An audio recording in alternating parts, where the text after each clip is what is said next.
Welcome to HDTV. You're now rocking with your boy.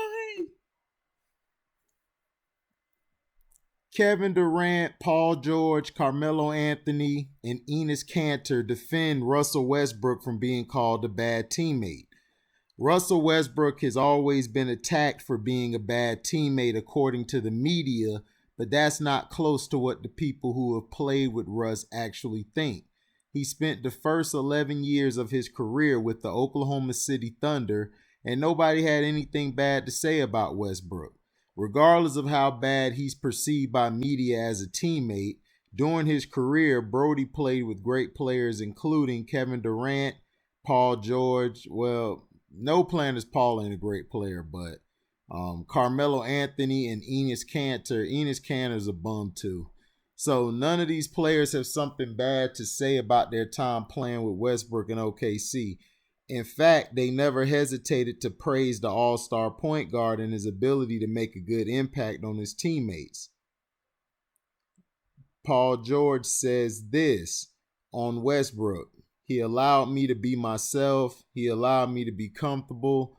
I had one of my best career years I had playing alongside him. Russ is a heck of a teammate. Now, Kevin Durant on Westbrook. I thought the criticism was always unfair. With me leaving, they brought up this narrative that nobody likes him, and I always thought that was ignorant. And then Carmelo Anthony basically said people don't understand his mindset. People kind of take that and put a wrong perspective on his mindset and what he is trying to accomplish. Enes Kanter, Russell Westbrook was the best player I've played with. He's not just the best player, he's the best teammate I've had off the court.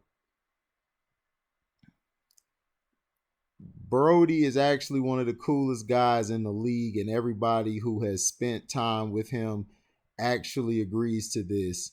Now, Westbrook is a part of the Washington Wizards after being traded for John Wall earlier this week.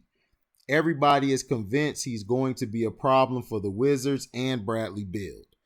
But Russ is ready to demonstrate he can be a good leader and take his team to compete, although the competition in the East will be bigger this next season. Westbrook has been unfairly criticized, and now it's time to prove his doubters wrong with his new team. Bradley Beal has already said good things about Russ, and he's ready to play and create one of the most exciting duos in the East and the league. So, do you buy what Kevin Durant, Paul George, Carmelo, and Enes Kanter are saying about Russell Westbrook? Listen, I am a huge Russell Westbrook fan. I love Russell when he came out. His energy, his play style was different. He plays hard for all four quarters. Probably one of the best talents we've ever seen. Like, just with his ability to attack the basket with ferocity and with reckless abandonment. He's trying to dunk over everybody. And that's big heart for him. But here's where I disagree with all of these guys.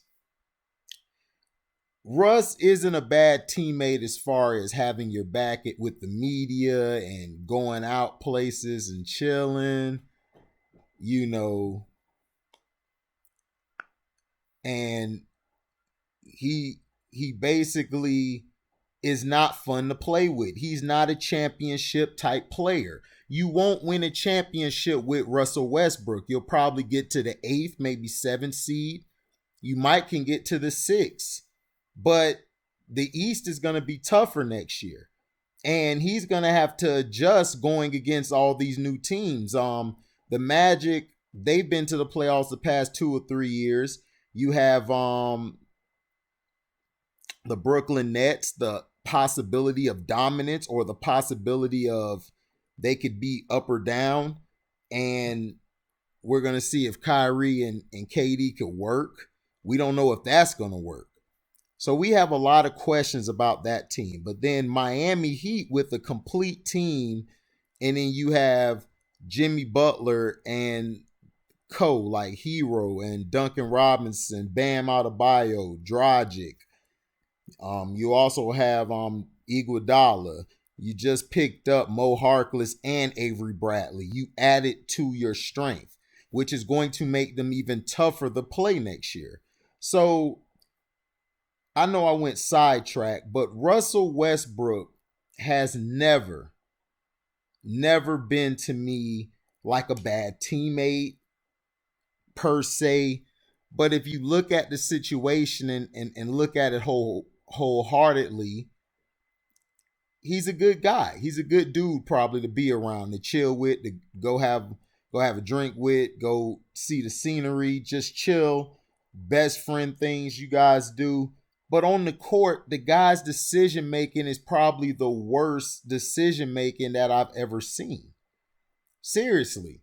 As far as talent, he's great, but as far as a player, he doesn't have a consistent shot. I thought some years back he should have practiced his mid-range more and he could have practiced his post-game more. Now he's 30, I believe. He might be 30 years old. Let me see. I think he might be 30 years old.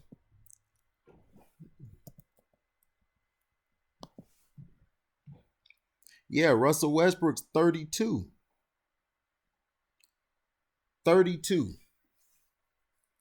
Now that, and then the wear and tear on his body from attacking the basket, reckless abandonment, and just, like I said, the guy's phenomenal to watch, but he's not going to win you championships. Kevin Durant would not have left. And I call Kevin Durant BS on this one. And he's my favorite player of today, but that was BS. He is not fun to play with. If you play with Russell Westbrook, you're basically going to look at it like, man, does he know how to control tempo? And then he's going to be the decision maker, the primary ball guy. So it's just, what are you going to do, Westbrook? Like, what is it that you're trying to do? Because KD would not have left him. He would have stayed there and played and stuck alongside him. You know, Westbrook has to show, can he be a better decision maker? He can't be playing 100 miles per hour when it's situational basketball. That's the biggest knock on Russell Westbrook. Paul George, I ain't listening to him because he's not a superstar. He's no Planner's Paul to me. He has no cojones at all. He's scared to take the fourth quarter shot. Now, to all the people out there who would be like, well, you couldn't play that. You couldn't play sports. You couldn't do it, Paul. It's not about that. It's about critiquing him. Paul George has the talent to be one of the best players in the league or the best player. But his intangibles, as far as his heart, as far as thinking at certain situations, he's like a D. And the only reason I don't give him an F is because he plays some good defense and he can pass well. But as far as scoring and you need him to hit that shot to be a consistent two, he's not that guy. So, and then we go to Carmelo. You got Carmelo later in the years. Carmelo left. Well, he was going to try to go back, but it seemed like they were blackballing Carmelo for a while until the Blazers picked him up. But I believe they were blackballing him. People are going to say, no, they weren't.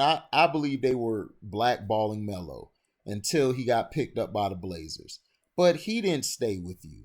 And you guys lost you did your part, and Melo and Paul came up short, but Melo wasn't getting the ball a lot.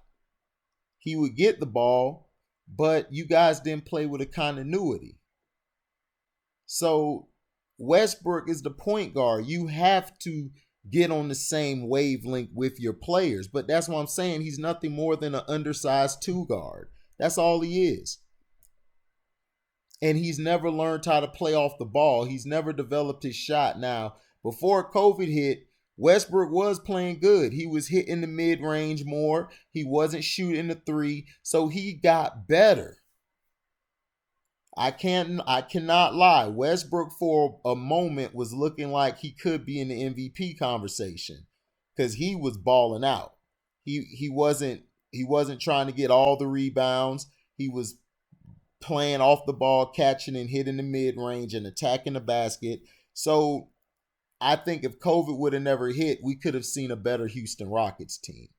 But now that that's over, Enes Kanter, I am so sick and tired of white media continuously propping this guy up because he got in Kevin Durant's face when KD went to Golden. He's a bum.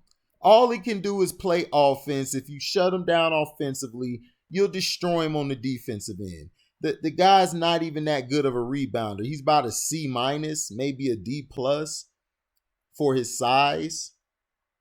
So I just don't understand why this guy keeps getting interviewed for things. And look, he doesn't matter. So I'm not even going to care about what he thinks because I already know he going to kiss butt. So listen, Westbrook is not a bad teammate. I know I've ranted too long. People probably done turned away from the video. If you have, I understand.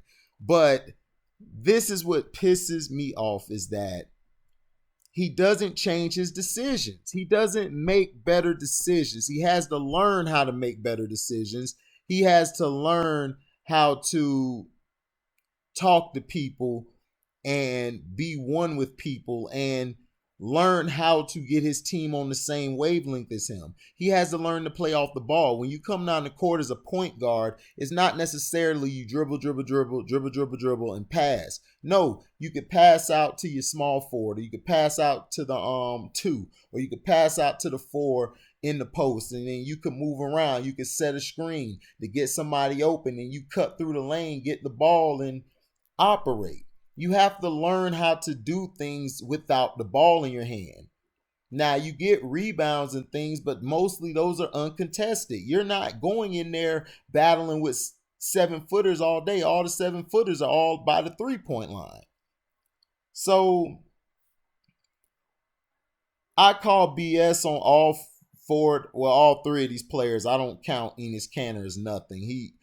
He below no planner's Paul. He's a bum, so we'll throw him to the side. He's a good little spare part, but he's not a superstar or ever been on that level, so forget him. Now, Kevin Durant, look, you have to go out and ball this year. You have to go prove yourself. You have to prove yourself, and you let the people get to you, let the media get to you to break you apart from playing with Golden State. Look, own what you did, move on, what you have. You owned it. You said it went an easy route. You defended going there. So be dead with it. Now it's time for you to step up and go to another level. Paul George, yo, you got to drop them, man. You got to drop your acorns, man. You got to drop your planners, man. You got to drop them planners. I don't want to see you out there playing, like, you're a cat. I need you to play like a dog out there.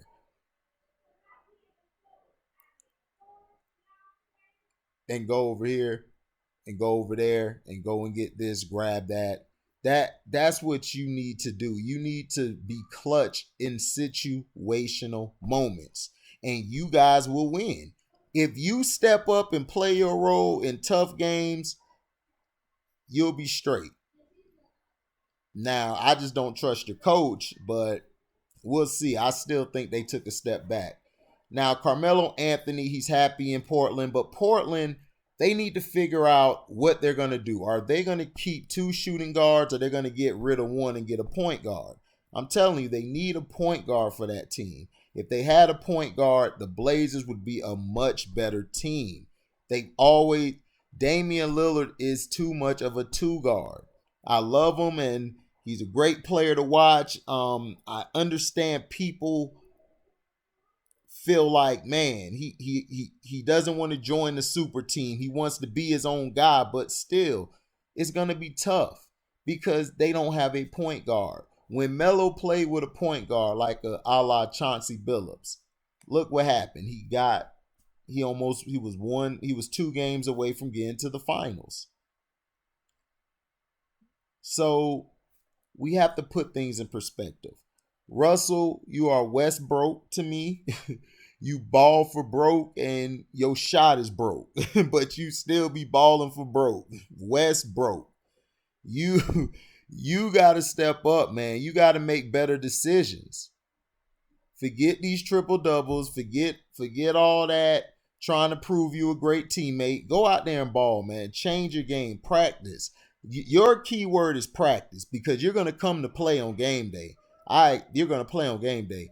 But you need to step up with your decision making.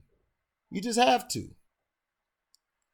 Thank you for listening. Like, comment, subscribe, share this. Hit the notification bell to select all to receive upcoming content. And if you would like to donate to the page, you can cash at me at the word welcome, the number 2, and an HDIITV. Thank you for listening, and we out. Live boy.